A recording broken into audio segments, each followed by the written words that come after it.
नमस्कार भक्तजनों, जय श्री हरि। मार्गशीर्ष मास के शुक्ल पक्ष की एकादशी तिथि को मोक्षदा एकादशी के नाम से जानते हैं। इसको मोक्ष प्रदायिनी और वैकुंठ एकादशी के नाम से भी जानते हैं। इस दिन व्रत करने के साथ लोग मौन रहने का नियम भी अपनाते हैं, इसलिए इसे मौनी एकादशी भी कहते हैं। मोक्षदा एकादशी कथा इस प्रकार है। युधिष्ठिर बोले, देव देवेश्वर, मार्गशीर्ष मास के शुक्ल पक्ष में कौन सी एकादशी होती है, उसकी क्या विधि है तथा उसमें किस देवता का पूजन किया जाता है? स्वामी यह सब यथार्थ रूप से बताइए। श्री कृष्ण ने कहा, नृपश्रेष्ठ, मार्गशीर्ष मास के शुक्ल पक्ष की एकादशी का वर्णन करूंगा, जिसके श्रवण मात्र से वाजपेय यज्ञ का फल मिलता है। उसका नाम मोक्षदा एकादशी है, जो सब पापों का अपहरण करने वाली है। राजन, इस दिन यत्न पूर्वक तुलसी की मंजरी तथा धूप दीप आदि से भगवान दामोदर का पूजन करना चाहिए। पूर्वाक विधि से ही दशमी और एकादशी के नियम का पालन करना उचित है। मोक्षदा एकादशी बड़े बड़े पातकों का नाश करने वाली है। उस दिन रात्रि में मेरी प्रसन्नता के लिए नृत्य, गीत और स्तुति के द्वारा जागरण करना चाहिए। जिसके पितर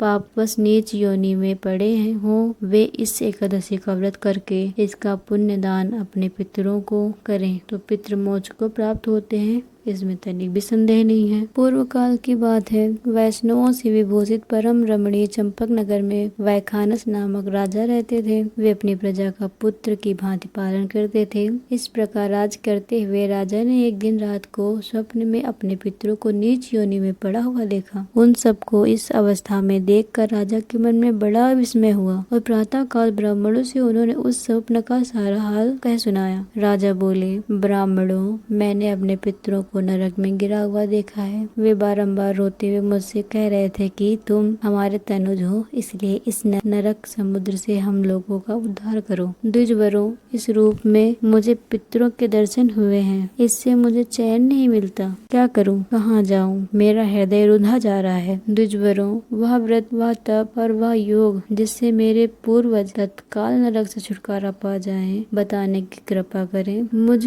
बलवान तथा साहसी पुत्र के जीते जी मेरे पूर्वज घोर नरक में पड़े हुए हैं, अतः ऐसे पुत्र से क्या लाभ है? ब्राह्मण बोले, राजन, यहाँ से निकट ही पर्वत मुनि का महान आश्रम है। वे भूत और भविष्य के भी ज्ञाता हैं। नृपश्रेष्ठ, आप उन्हीं के पास चले जाइए। ब्राह्मणों की बात सुनकर महाराज वैखानस शीघ्र ही पर्वत मुनि के आश्रम पर गए और वहाँ उन मुनि श्रेष्ठ को देखकर उन्होंने दंडवत प्रणाम करके मुनि के चरणों का स्पर्श किया। मुनि ने भी राजा से राज्य के सातों अंगों की कुशलता पूछी। राजा बोले, स्वामिन, आपकी कृपा से मेरे राज्य के सातों अंग सकुशल हैं, किंतु मैंने स्वप्न में देखा है कि मेरे पितर नरक में पड़े हैं, अतः बताइए कि किस पुण्य के प्रभाव से उनका वहां से छुटकारा होगा। राजा की यह बात सुनकर मुनि श्रेष्ठ पर्वत एक मुहूर्त तक ध्यानस्थ रहे। इसके बाद वे राजा से बोले, महाराज, मार्गशीर्ष के शुक्ल पक्ष में जो मोक्षदा नाम की एकादशी होती है, तुम सब लोग उसका व्रत करो और उसका पुण्य पितरों को दे डालो। उस पुण्य के प्रभाव से उनका नरक से उद्धार हो जाएगा। भगवान श्री कृष्ण कहते हैं, युधिष्ठिर, मुनि की यह बात सुनकर राजा पुनः अपने घर लौट आए। जब मार्गशीर्ष मास आया तब राजा वैखानस ने मुनि की कथा अनुसार मोक्षदा एकादशी का व्रत करके उसका पुण्य समस्त पितरों सहित पिता को दे दिया। पुण्य देते ही क्षण भर में आकाश से फूलों की वर्षा होने लगी। वैखानस के पिता पितरों सहित नरक से छुटकारा पा गए और आकाश में आकर राजा के प्रति यह पवित्र वचन बोले, बेटा, तुम्हारा कल्याण हो। यह कहकर वे स्वर्ग में चले गए। राजन, जो इस प्रकार कल्याणमयी मोक्षदा एकादशी का व्रत करता है, उसके पाप नष्ट हो जाते हैं और मरने के बाद वह मोक्ष प्राप्त कर लेता है। यह मोक्ष देने वाली मोक्षदा एकादशी मनुष्यों के लिए चिंतामणि के समान समस्त कामनाओं को पूर्ण करने वाली है। इस महात्म्य के पढ़ने और सुनने से वाजपेय यज्ञ का फल मिलता है। जय श्री हरि।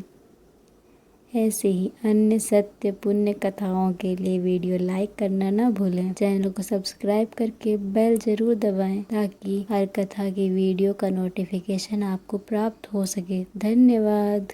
जय श्री राम।